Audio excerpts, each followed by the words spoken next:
Tov. Ok, alors le Daf Kouf Bet de Masechet Baba Kama est un Daf difficile où il y a beaucoup d'enseignements. On va essayer de tirer un enseignement halachique qui peut être concret. Donc en fait, le Daf Kouf Bet, il parle beaucoup d'ilchot shlichut. Quand on envoie quelqu'un acheter quelque chose et qu'il y a donc un gain au shliach, à qui il appartient ce gain. Je vais donner quelques exemples et il y a une suga complémentaire dans Ktuvot qui va nous permettre de mieux voir, de mieux approcher ce daf. J'ai donné à quelqu'un, à la yeshiva par exemple, un jeune donne à son ami 15 shekels pour acheter 2 paquets de biscuits. Et puis, donc, ok, il va à la macolette. Bon. Mais finalement, l'ami, il décide d'aller à Osherad, pour une raison quelconque. À Osherad, pour le même prix, à la macolette, on a 2. Au Osherad, tu en as, par exemple, il y avait un mivtza, 2 plus 1. Alors, lui, à qui il appartient ce... Moi, je lui ai donné pour acheter 2 paquets de biscuits. C'est ça que je voulais. 15 shekels, tu me rapportes 2 paquets de biscuits. Donc, lui, il est parti au Osherad, il a pris le bus. Il ne demande pas le prix du ticket, parce que peut-être qu'il est parti au Osherad pour lui-même aussi. Il dit, je vais aller au Osherad. Toi, tu m'as donné 15 shekels pour 2 paquets de biscuits. Tiens, mon frère, les 2 paquets de biscuits. Le troisième, c'est pas à la macolette, 7,50 chacun. Donc, c'est ce que tu m'as donné. Toi, tu m'as donné ces 15 shekels pour avoir 2 paquets. Maintenant, j'ai un troisième. C'est pas ce pourquoi tu m'as donné l'argent. L'argent, pour ça, c'était... Moi, j'ai fait un effort où j'étais au Sherad. J'ai ramené 3. Alors, le troisième, à qui il appartient? Il appartient au shaliach ou au meshaliach, le Baal HaMaot.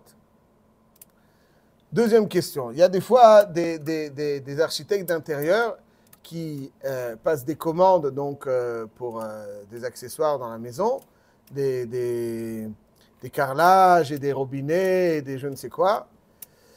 Et le vendeur qui veut quelque part fidéliser l'architecte d'intérieur, il va lui rajouter quelque chose. Mais c'est parce que c'est lui. À Osherad, quand il achète 2 pour 3, 3 au prix de 2, Nagid, c'est n'importe qui vient. Mais là, c'est parce que c'est cet architecte.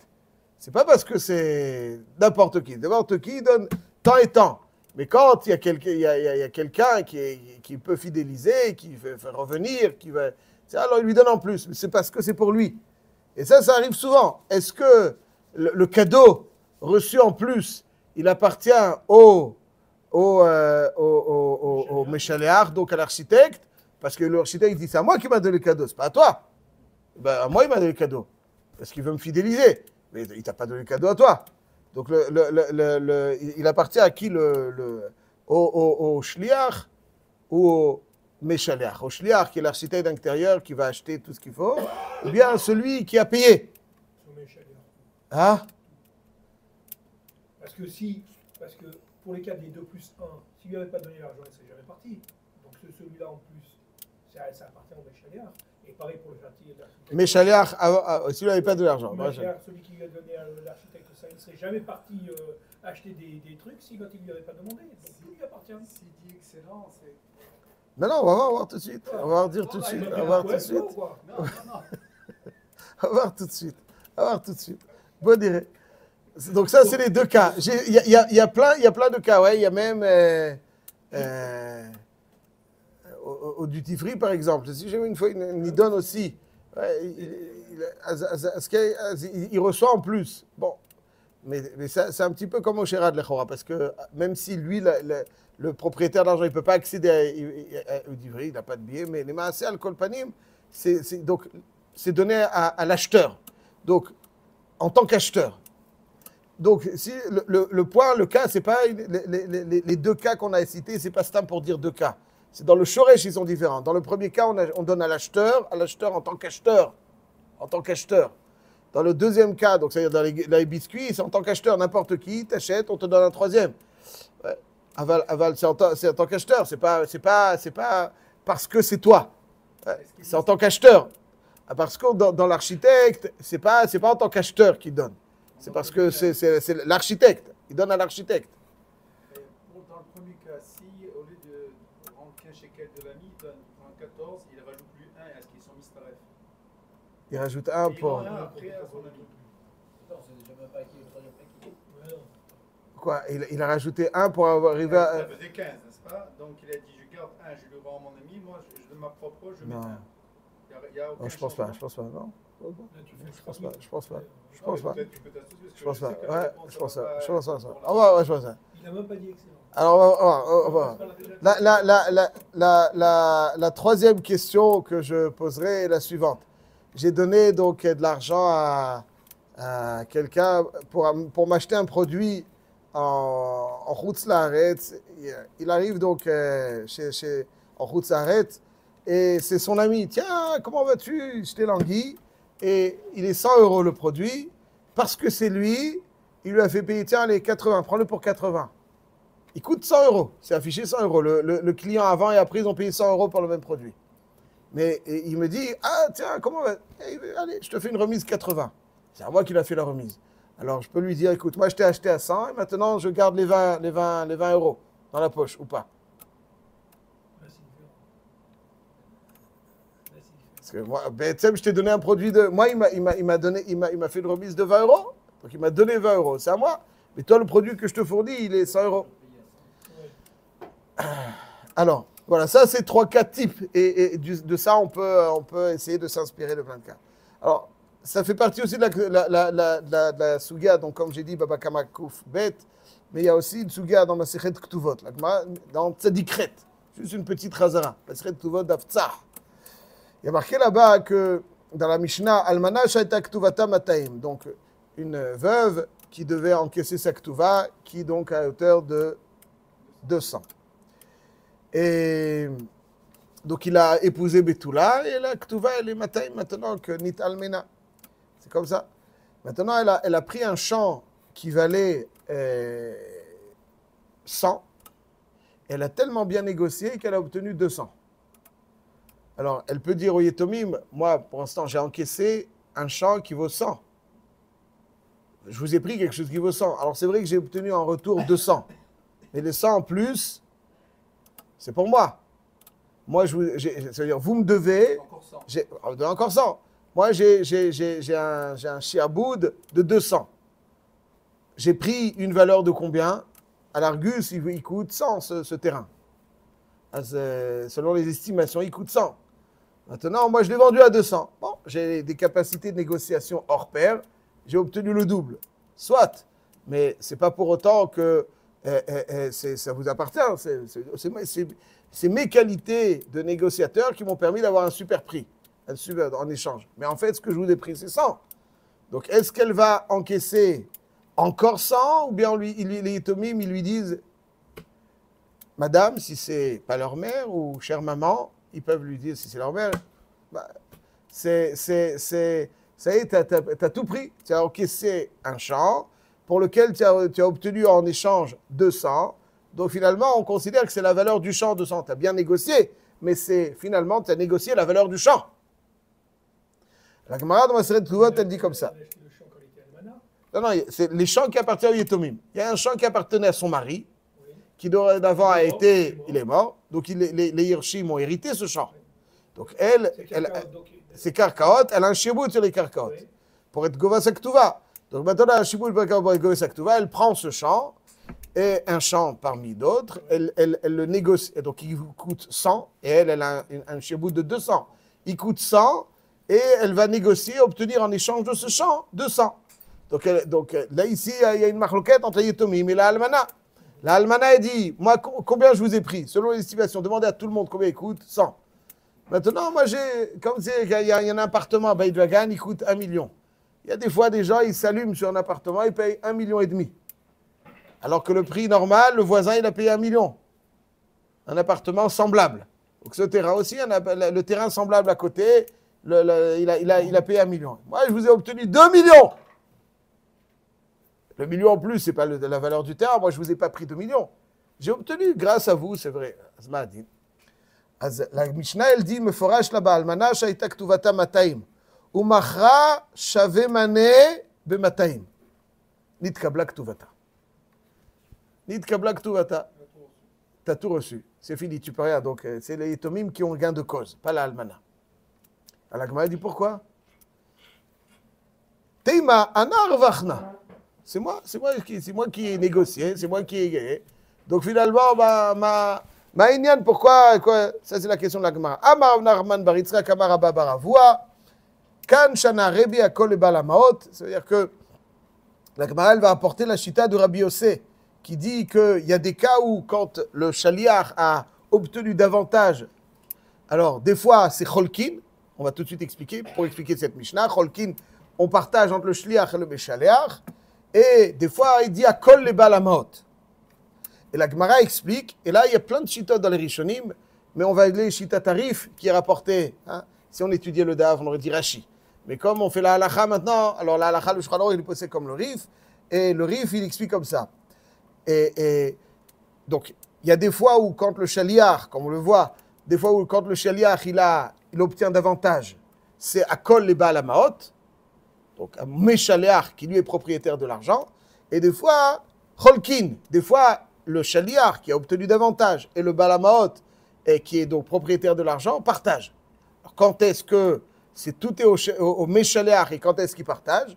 La Gemara, elle dit, Kan bedavar sheyesh lo kitzva, Kan bedavar she'en lo kitzva. Ça veut dire que un terrain, c'est considéré davar she'en lo kitzva, c'est-à-dire que tout prix que tu obtiendras, tu l'obtiens en échange du bien que tu as vendu. Ouais, c'est pas un cadeau qu'on t'a fait en plus, c'est en échange du bien. Ça veut dire en lo kitzva, c'est-à-dire c'est vrai que le voisin à côté, il a acheté l'appartement semblable à 1 million, c'est vrai. Mais il n'y a pas deux appartements qui sont identiques dans le monde. Il n'y a pas, ouais, même si c'est le même étage, 4 pièces, il y en a un qui est de ce côté, l'autre est de l'autre côté. Il n'y a pas deux appartements identiques. Ça marche pas pour les biscuits alors. On arrive au biscuit, 2 secondes. On arrive au biscuit, Chazak, on arrive au biscuit. Donc d'abord, chez En lo kitzva. Donc c'est-à-dire, tu vas dire c'est Katsu, c'est ça le prix. Non, En lo kitzva, c'est-à-dire c'est le prix de la marchandise. Ouais, c'est le prix de la marchandise. Donc si c'est le prix de la marchandise, c'est pour ça que l'Allemagne ne peut pas dire tu as obtenu un bon prix. Félicitations. Mais tu l'as obtenu en échange du produit que tu as vendu. Donc comme tu l'as obtenu en échange du produit que tu as vendu, donc, tu as obtenu de nos biens 200. Donc finalement, c'est le prix de notre bien. C'est le prix de notre bien, de notre produit. C'est son prix. C'est en lo kitzva. Le prix dépend en fonction de ce que tu obtiens. C'est ça son prix. C'est pas parce que là à côté ça coûtait 100 que c'est son prix. En lo kitzva, c'est-à-dire il y a des choses qui n'ont pas de prix fixe. Il n'y a pas de prix fixe. Elle Pas de prix fixe. l'obligation de dire 200, elle aurait pu se taire ou pas? C'est un peu se taire, être une voleuse. Ah, se dire c'est être voleur. Voleuse. Ouais, c'est comme les métavrim, qui sont des voyous, qui dans certains cas vont vendre. Et par exemple, ils vont vendre et moi je vais lui dire, voilà, tu vends ma maison à 200. Très bien, 200. Le gars, il obtient 210. Il dit, voilà, bon, 10, tu me le donnes comme ça, et puis 200, c'est ce qu'il voulait, voilà. Tu voulais 200, voilà, tu avais 200. Celui qui fait ça, c'est un voleur. C'est un voleur. Pourtant, moi, je voulais 200. Il a obtenu 210. Mais c'est quoi d'obtenu 210? Quoi, le gars, il lui a fait un cadeau? Le gars, il a payé le prix du bien, 210. Tout ce qui est en échange du bien, c'est le prix. Ça revient au propriétaire du bien. Donc c'est pour ça que dans ce cas-là, le din est que Akol le balamot, c'est-à-dire que c'est le prix du bien. D'abord, chez l'Okitzva, c'est-à-dire ce que tu obtiens, c'est le prix. Le prix. Donc ça c'est donc ce qui a marqué dans la Gemara, que d'avoir chez En l'Okitzva, Akol le balamot. Aval, d'avoir chez l'Okitzva, ça veut dire que c'est quelque chose qui a une kitzva, il a été donné donc à la personne du shliach. C'est pas à la personne, ça veut dire qu'il lui a donné yesh lo kitzva. Kitzva, ça veut dire il y a un tarif fixe. Un appartement n'a pas de tarif fixe. Donc tout est le prix de l'appartement. Donc ça veut dire, parce que ça a été donné en tant qu'à l'acheteur, parce qu'il paye, donc on lui donne. Yesh lo kitzva, c'est-à-dire qu'il y a un tarif fixe, et donc c'est pas en échange de l'argent, c'est parce que c'est toi. Ça, c'est yesh lo kitzva. Donc, quand c'est Yeshlo Kitzva, là-dessus, nous dit la Mishnah, la Braïta, d'après le Riv, Cholkim. Pourquoi? C'est-à-dire que moi, en fait, je suis vendeur, il y a un chaliar, Bémet, je vends 2 paquets de biscuits à 10, à tout le monde, tout celui qui est en mon magasin, 2 paquets de biscuits, tout celui. Maintenant, c'est le fils de mon copain. Ah, c'est toi. Bon, je te rajoute un. Mais je lui donne parce qu'il a acheté. Mais je lui donne aussi parce que c'est lui. Je ne donne pas à chaque acheteur. À Cholkim. Là-dessus, le din est que Cholkim, qu'on partage. Ça ne va jamais au chaliar. Entièrement, ça ne va jamais au shliach. Exactement. Chazak ou Baruch. Voilà, excellent. Ça ne va jamais au shliach. Pourquoi? Parce que, ou bien... Il n'a pas lieu d'existence si jamais on ne lui demande pas de...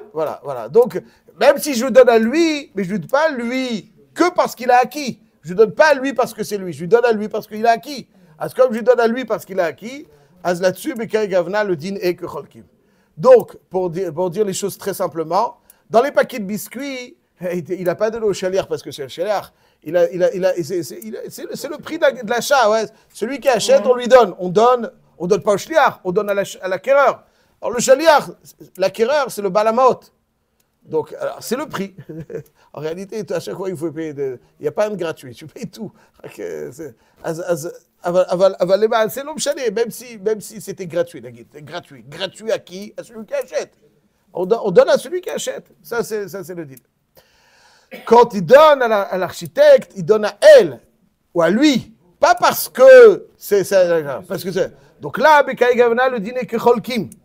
Voilà. Et là, je termine là-dessus. Dans un cas où j'ai fait une remise au fils de mon copain, c'est parce que c'est lui. Avant, après, ils ont payé 100 euros. Maintenant, est-ce que c'est lui? Je vais payer 80 euros. Et il veut empocher les vins. Chas v'chalila. Chas v'chalila. Pourquoi? Parce que quand tu rajoutes quelque chose là-dessus, tu dis, tu le prends. Grâce à toi, tu as généré par ce que tu es, généré cette somme. Mais quand il y a une remise, la remise, il n'a pas pris quelque chose. Je lui fais 2 bisous sur chaque joue. Il a pas, c'est une remise, il lui a pas pris, il n'a pas généré quelque chose en plus, le chaliar. Il a généré une remise. Alors comme il a généré une remise, tu ne peux pas me prendre quelque chose parce que tu as obtenu pour moi une remise. C'est n'importe quoi. Le din est que tout est au Baal HaMaot et c'est lui qui bénéficie entièrement de la remise. Si j'arrive à avoir un meilleur prix, on peut partager. Ça, il n'y a pas de problème. Hein. Que ce soit clair. Quand les choses sont claires, donc clair. Oh, T'as pas vu, Boucher?